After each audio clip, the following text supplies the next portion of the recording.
Hi there, thanks for joining us today. Last week, Pastor James introduced us to our new sermon series, Does My Butt Look Big?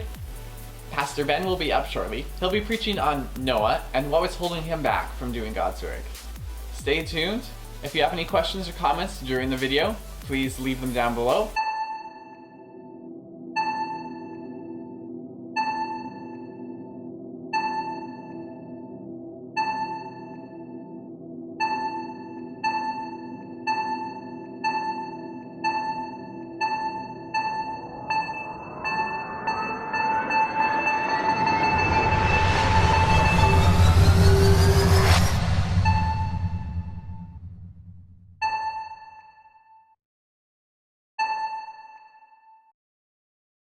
The story of Noah is actually parallels with the story of salvation, is actually also a story of salvation within itself.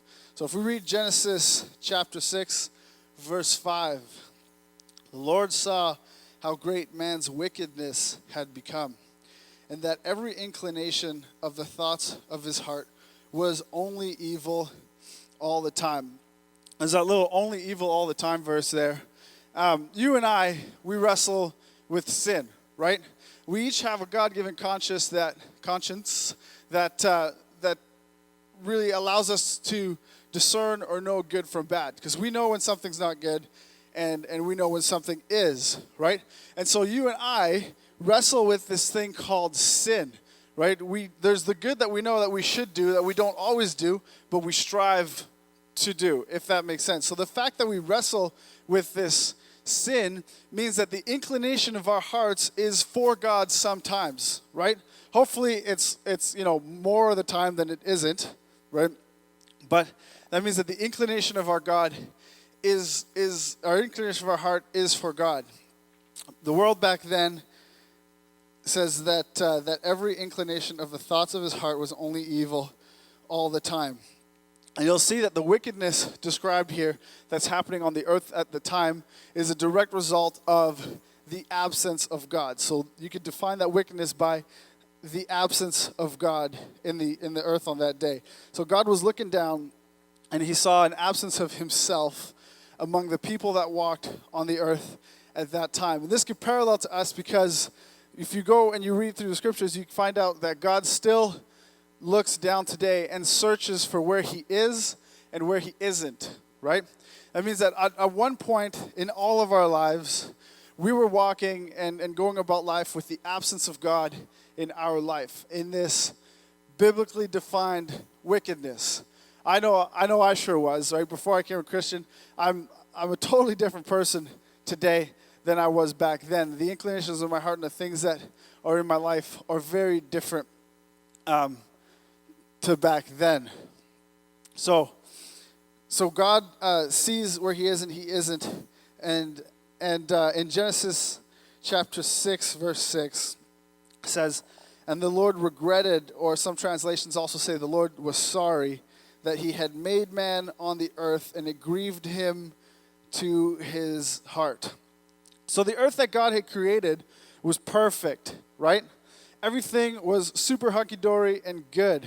And then the earth that was at the time of Noah had gone into decay. And actually says that the earth was corrupt. And if you do a little word study, you go back into what that translation already said. The word corrupt means that it was in decay. And if you're not in decay unless you are dead, right? You don't decay while you're still living. And so God was looking at the earth and he was mourning over it, and it grieved him to his heart, because this is not what he had planned. This is not what he wanted for for the earth. And I think that it's funny. I was talking to one of my buddies about coming to church one time, and he made one of the jokes, and I'm sure we've all heard it, that like if I walk in that, a bolt of lightning is going to come down and smite me. We've all heard that. He was afraid he was going to be smote or smitten or whatever the past tense for that is. But the Bible also states that we are fearfully and wonderfully made. God says himself that he has plans for us to give us hope and a future, but not all of us are living in that hope, right? Not all of us are living with the presence of God in our life. Some of us are walking with that absence of God in our life. And so my buddy was afraid that God was angry with him, that something bad would happen if he came, like justice would be served to him through the bolt of lightning. But when you read Genesis verse 6, it says that God is actually grieved over that circumstance, right? Because he built us, he built you to have hope in the future. And if you're not walking in that, God is saddened, his heart's broken, and he grieves over you for that, because some lives that we're living now are not the lives that God had planned for us to live. God grieves over us when we are living in the absence of him. So he has this plan. God has this plan. And he calls Noah. Genesis chapter 6, verse 9 says that Noah was a righteous man, blameless among the people of his time, and he walked with God. That term walked with God means that Noah went go to. Noah went to God. And we see that after Noah gets off the ark, the first thing that he does is he offers God a sacrifice, right? After everything is said and done, the waters are receded, the very, very first thing that he does is he sends God a sacrifice, and it says that the aroma was pleasing to God.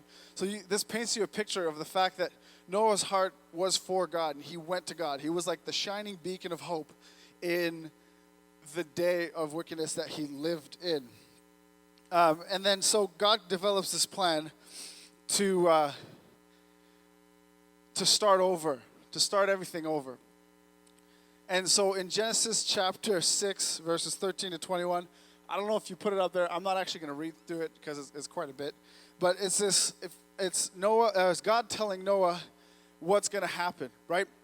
So he says, Noah's walking around one day being righteous and blameless, and God comes and he says, hey, Noah, so the earth is pretty wicked. I'm sad about that, and I'm gonna send a flood. I have a plan. I'm gonna get rid of all the wickedness. Later on, and we'll read that verse. It says that everything that has the breath of life in his nostrils is gonna be gone. And so you're gonna build a boat. It's gonna be this long, by this high, by this wide. You'll be 3 stories in there, and you, your wife, your sons, and your sons' wives are the only ones allowed to go on the boat. Also, 2 of every animal are going to come with you out of nowhere. They're just going to make the trek to where you are, because I'm going to lead them, and they're going to come on this boat with you. That is Genesis chapter 13 to 21. I always found it interesting, though, that God didn't tell Noah, I'm bringing you to a new land.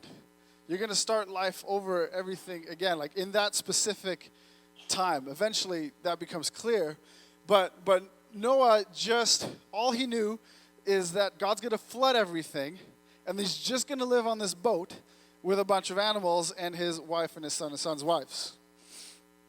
The very next verse, verse 22, says Noah just did it, right? They don't actually get a whole bit of a picture into what maybe that conversation looked like with his wife when he got back to her. It just says that Noah just did it.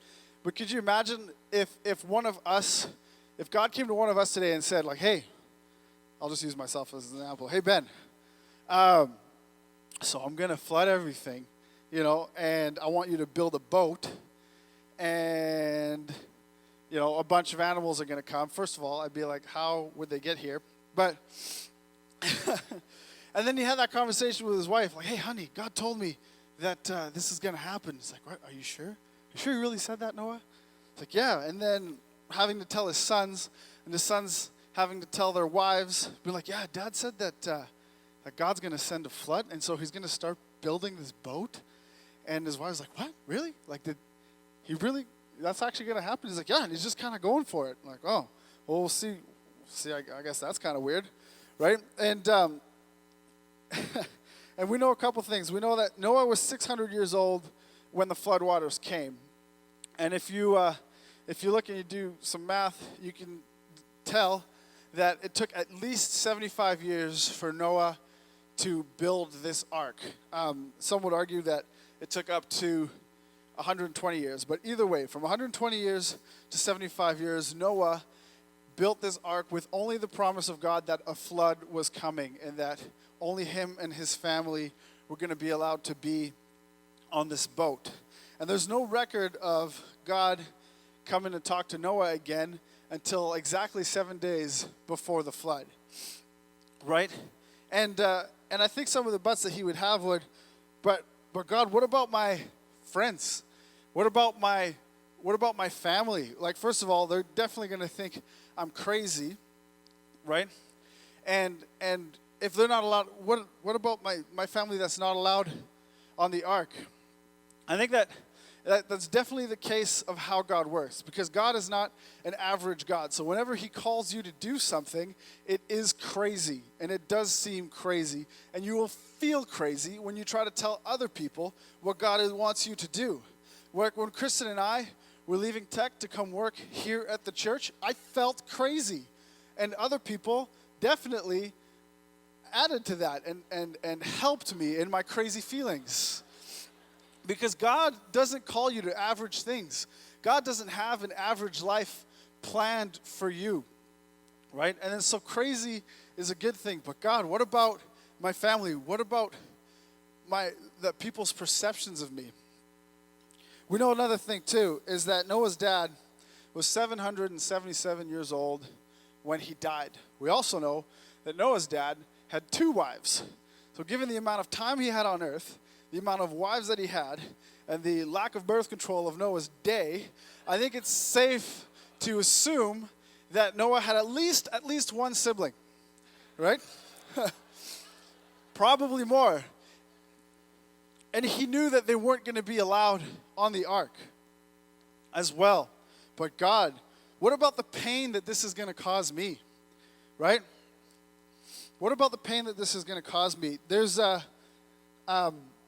you can look into texts outside the Bible, historical texts, that actually describe Noah as after the floodwaters came and they had the rain had stopped, everything had stopped, that he stepped outside of the ark and he looked, and there was just this huge, vast plain of water, and water was all that you can see. And it paints pictures for us that Noah fell on his knees and wept. And he wept and he mourned. And he mourned for the things that he had lost and the things that he had known and held on to while he was on earth. Or at least he's still on earth, but while he was on physical earth. So this was no easy time for Noah. The call that God put on his life, it wasn't just God tells Noah to do this and then Noah just does it just because. He did it, but this was no easy time for him. I know when God calls us to things, oftentimes there might be a little bit of pain involved, right? There's these 2 guys, if you ever get a chance to check them out, they're called the Skit Guys. They have this great video called God's Chisel. And so one of the guys is standing here, and the other guy is pretending to have a hammer and chisel, and he's God. And every time that he calls him to something, he takes that hammer and chisels out a part of this guy. And the one Skit guy he's standing there and he's showing pain. He's like, oh, but God, that's going to hurt. God will call you to things, and there's often pain, some kind of pain involved. And this was surely the case for Noah. So God had plans to separate Noah from wickedness and to separate Noah from the absence of himself on the earth. God has that same plan for every single one of us, right? God's plan is always to separate us from anything in our life that has the absence of him. But a lot of time I think we come to Jesus and we've got all these things that we're holding on to and all these things that we're carrying, and he wants you to let go of those. But it's too hard. It's too difficult, right? If you're an alcoholic and you come to Jesus and you come to learn that that's not what he wants for you, letting go of that's going to be painful. It is. So we come to God, but God, it's going to be too difficult. But God, I can't. I'm sure that Noah said these things. God, this is too difficult. Building an ark for 75 years, there must have been at least one time where he thought this is too difficult. But God has a plan to separate Noah from the wickedness of the earth. And God has a plan to separate us from wickedness in our lives, or the absence of himself in our lives, because he's calling us to know him greater. He's calling us to be closer to him. He's calling us to be more present in our life. And that, as good as it is, always comes with some challenges. And it comes with that, because without being challenged, you don't really grow. Genesis chapter 7, verses 11 to 13.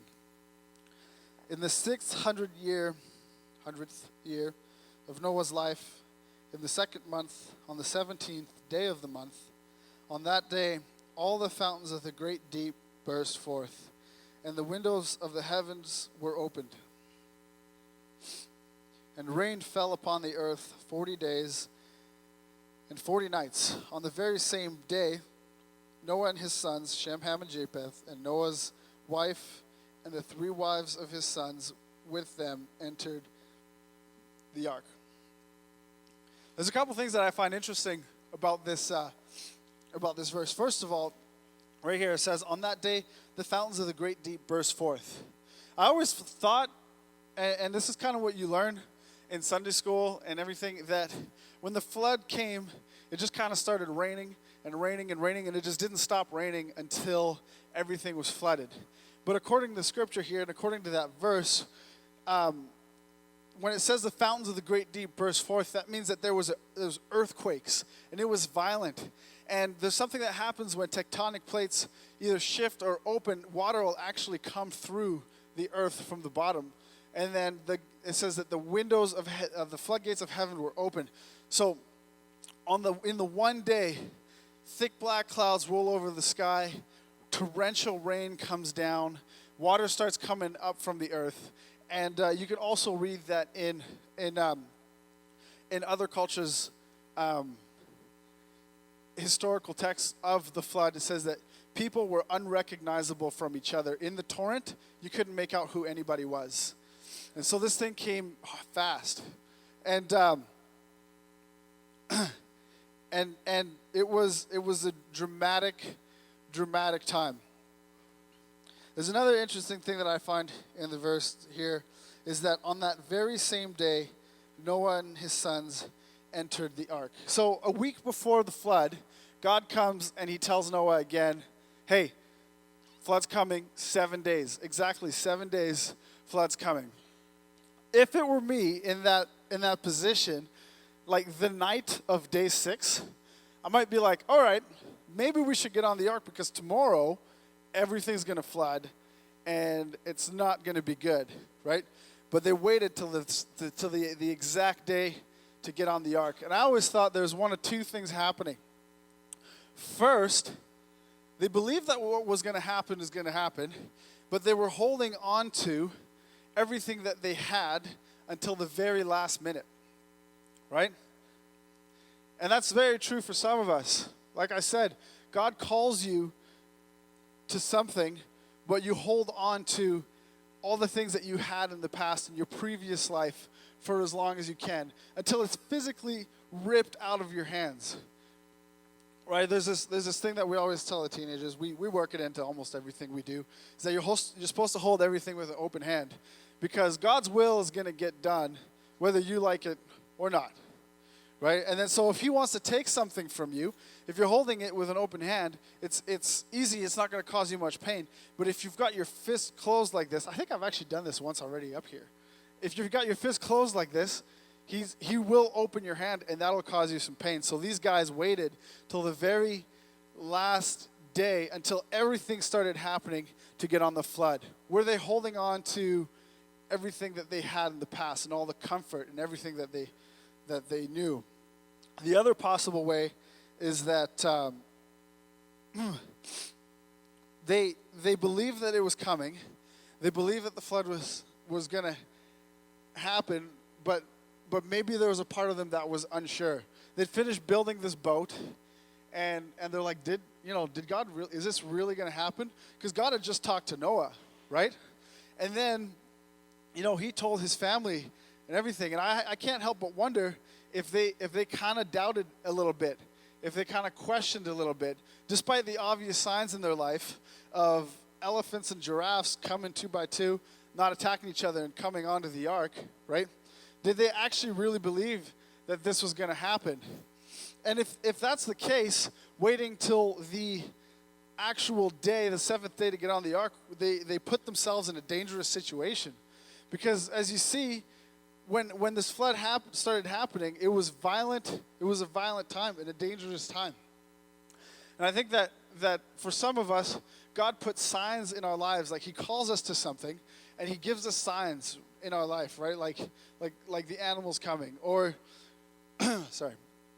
And what happens is that we still don't fully believe that he's going to do what he says he's going to do. And what happens when we do that is that we can put ourselves in a dangerous situation as well. That maybe we will hit some hard times or a couple of troubling times that wouldn't have happened if we hadn't doubted. Genesis chapter 7, verses 19 to 23. And the waters prevailed so mightily on the earth that all the high mountains under the whole heaven were covered. The waters prevailed above the mountains, covering them 15 cubits deep, and all flesh died that moved on the earth, birds, livestock, beasts, and all swarming creatures that swarm on the earth, and all mankind, everything on dry land, in whose nostrils was the breath of life, died. So God's plan for a second chance was in the middle of happening. He had succeeded in separating Noah from the wickedness that was in his day. And it's interesting, if you read 1 Peter chapter 3, verses 20 to 21, it says, because they formerly did not obey when God's patience waited in the days of Noah while the ark was being prepared, in which a few, that is 8 persons, were brought safely through water. Baptism, which corresponds to this, now saves you, not as removal of dirt from your body, but as an appeal to God for a good conscience through the resurrection of Jesus Christ. It's interesting, I always thought that the ark was what saved Noah. But according to Scripture, the waters is what saved Noah. The waters is what did the work, right? In which we're brought safely through water. And he goes on to say that baptism, which corresponds to this, now save you, but not the baptism of your physical body as removal of the dirt from your body, but the condition of your heart, right? God sends the flood of baptism, or the waters of baptism, to separate wickedness from Noah. And he does the same, and he wants to do the same thing in our life, right? That we'll be transformed in him and have the appeal right here, appeal to God for a good conscience through the resurrection of Jesus Christ. Noah was saved through water, and not the changes of just his body outside. So, what about my way of life? Right? We know that Noah when he was on the ark, he wept and he mourned for the things that was, and there was a lot of uncertainty. What about my way of life?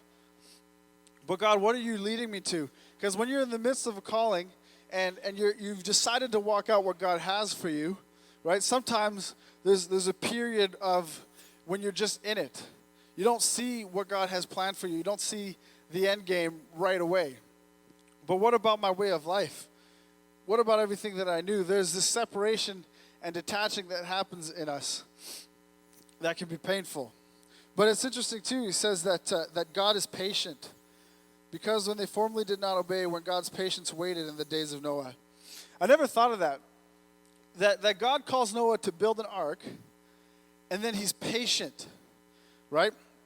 That almost paints a picture of the wickedness was allowed to continue until Noah was done building the ark. And I wanted to say today that if you are walking with the absence of God in your life, that God is patient with you. He is patient with us when he calls us to things, and when we don't know exactly where to go. We don't follow him, or we don't listen all the time. That he's patient in leading us in our journeys, and he's patient with us. But there's also this, is that there was a flood coming. And if we don't heed God's word, there's a flood coming in our life. See, when God calls you to something, it's always for your good, right? Plans to give you hope and a future. He calls you to things that give you hope. And if we deviate from that, oftentimes we will find ourselves living a life void of hope. God is patient with us. And so finally, Noah's on the ark, and then the waters start to subside, and he sends out a couple doves, and finally one of them comes back with an olive branch, and he knows that everything is starting to come to an end. And then when he gets off the ark, after he makes that sacrifice to God, after he goes to God again to with reverence and thankfulness, God makes a promise to Noah. Genesis chapter 9, verses 8 to 13. That God said to Noah and to his sons with him, I now establish my covenant with you and with your descendants after you, and with every living creature that was with you, the birds, the livestock, and all the wild animals, all those that came out of the ark with you, every living creature on earth. I establish my covenant with you. Covenant also means promise. Never again will all life be destroyed by the waters of the flood. Never again will there be a flood to destroy the earth. And God said, this is the sign of the covenant I make between me and you and every living creature with you, a covenant for all generations to come, that I have set my bow in the clouds, and it will be a sign of the covenant between me and the earth. And now, if you're familiar with the story of Noah, you know that bow means the rainbow, right? So everything happens. First of all, God sees the wickedness on the earth like he sees the wickedness in our life, or in our past life before we knew Jesus. Because now, if you're a Christian, he sees Jesus. And then he has a plan of salvation, right? And with the waters of baptism, he saves Noah from the wickedness. And then he, in the same way, can change our hearts, and he calls us to the things that he has for him. And then after they get out of the ark, he makes a promise to them. And he says, I set my bow on the clouds. The word bow there, if you actually look further back into it, means the war bow. And I always thought it was interesting that it, like, I just never really understood what that meant or what that pointed to. But when we were at Thrive in May here that just passed, one of the pastors there actually went into this. And I don't remember what else he said, but he said that when God set that rainbow, his war bow, in the sky, he pointed it towards himself. Because he said the next time that man's sin has to be paid for, that he's going to pay the price. That he pointed it towards himself, and he was really pointing it towards Jesus, saying that I'm going to come down and I'm going to pay for all the sins next. For all generations to come. Worship team, I can call you back up, please.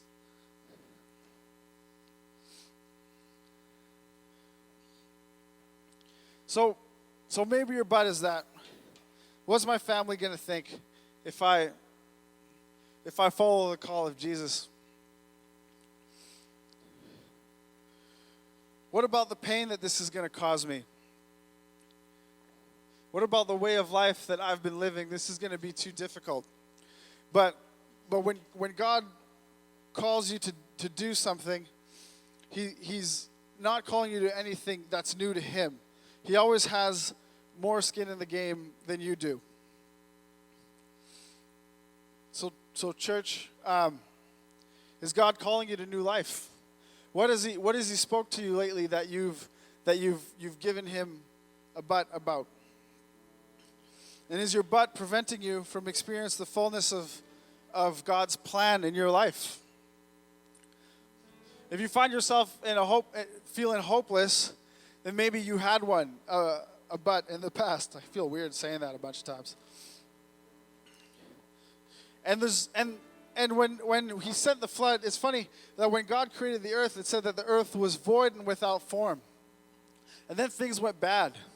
And then when the flood came, if you took a 10,000-mile view of the earth, again, it would be void and without form. But then He brought Noah to new lands, right? Where there was no evil and there was that second chance again. What I want to say here is that no one's too far gone, that God has a plan if you feel you need that second chance for you. And He says that second chance for the generations to come is Jesus. Thank you for joining us today, and we hope to see you next week. Bye.